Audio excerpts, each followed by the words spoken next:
যারা ভাগে কুরবানি দেয় বেশিরভাগ ক্ষেত্রেই তাদের কোরবানি বাতিল হয়ে যায়, সওয়াব বাতিল হয়ে যায়। এবং এটা বলার বিশেষ কিছু কারণ আছে।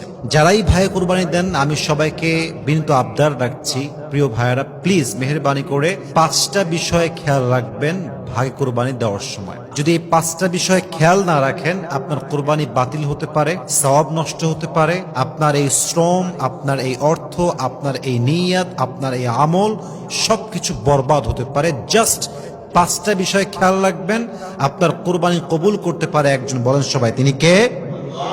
1 নাম্বার, যারা 7 জন মিলে শেয়ারে কোরবানি দিচ্ছেন, খেয়াল রাখবেন ভাগে কোরবানি দেওয়ার ক্ষেত্রে সকলের নিয়ত সহি আছে কিনা। কারণ আর নিয়তুল ফাসিদা, প্রথম ব্যাপারটাই হচ্ছে এরকম। আর নিয়তুল ফাসিদা, যদি কোনো একজন ব্যক্তির নিয়ত খারাপ হয়, অর্থাৎ 7 জনের মাঝে একজনের নিয়ত শুধু গোস্ত খাবো, জাস্ট গোস্ত খাবো, এটাই তার ইন্টেনশন, তবে আপনাদের কোরবানি বাতিল হওয়ার সম্ভাবনা অনেক বেশি।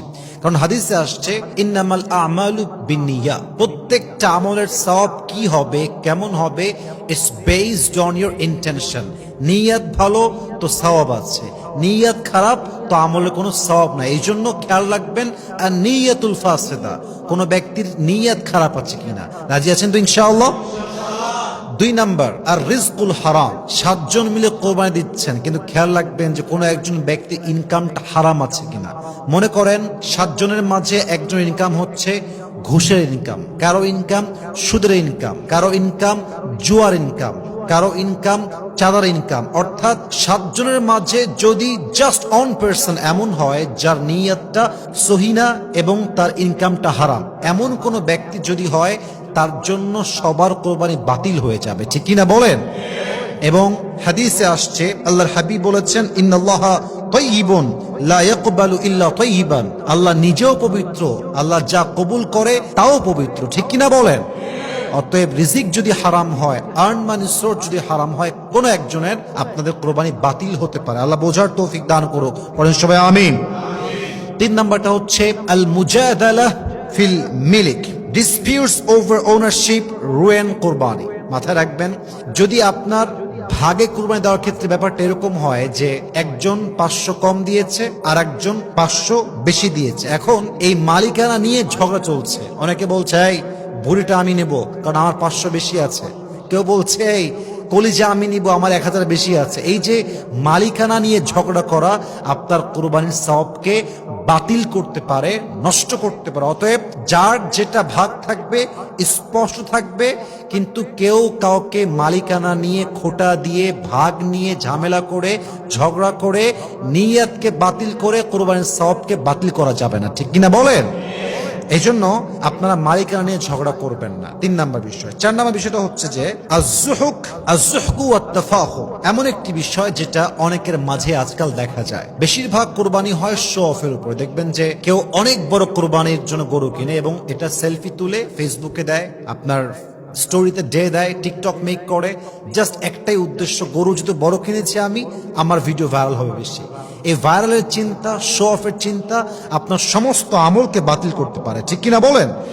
এজন্য যদি 7 জনের মাঝে যে কোনো একজন নিয়ত হয় শো অফ করা, সাবধান, জাস্টিফাই করে নেবেন। 5 নাম্বার বিষয়গুলো শেষ করতে চাচ্ছি। অনেকেই কোরবানি দেয় বাহির থেকে, যেমন আমি থাকি ঢাকাতে, আমি কোরবানি দেবো চট্টগ্রামে, রাজশাহীতে, সিলেটে, যে কোনো এক জায়গাতে।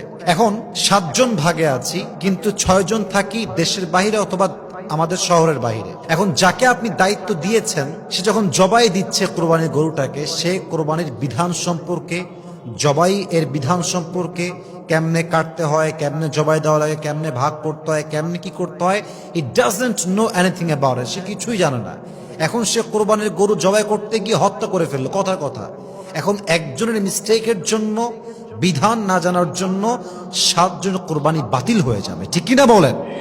এজন্য 7 জন ভাগে দিচ্ছেন, অবশ্যই মাথায় রাখতে হবে সবার কোরবানির সম্পর্কে বেসিক বিধান জানা আছে কিনা, গরু জবাই করার সুন্নতি নিয়ম কি, কোন আহকাম আছে, কোন বিধান আছে জানতে হবে। অতএব খেয়াল রাখবেন, আমার দায়িত্ব টাকা দিয়ে দিলাম আর সব শেষ, তা নয়, বরং 7 জন মানুষ উপস্থিত থাকা জরুরি। যদি উপস্থিত নাও থাকতে পারেন, এটা মাথায় রাখতে হবে যে আমার যেই ভাগের কোরবানি দেওয়া হচ্ছে, গরু হোক ছাগল হোক, হোয়াট এভার ইট ইজ, গরু ছাড়া তো আপনার 7 ভাগ হবেই না, গরু যদি হয় তবে খেয়াল রাখতে হবে যে এখানে আমার এই কোরবানি দেওয়ার ক্ষেত্রে প্রভিশন তথা বিধান হুকুম আহকাম ঠিকঠাক আছে কিনা।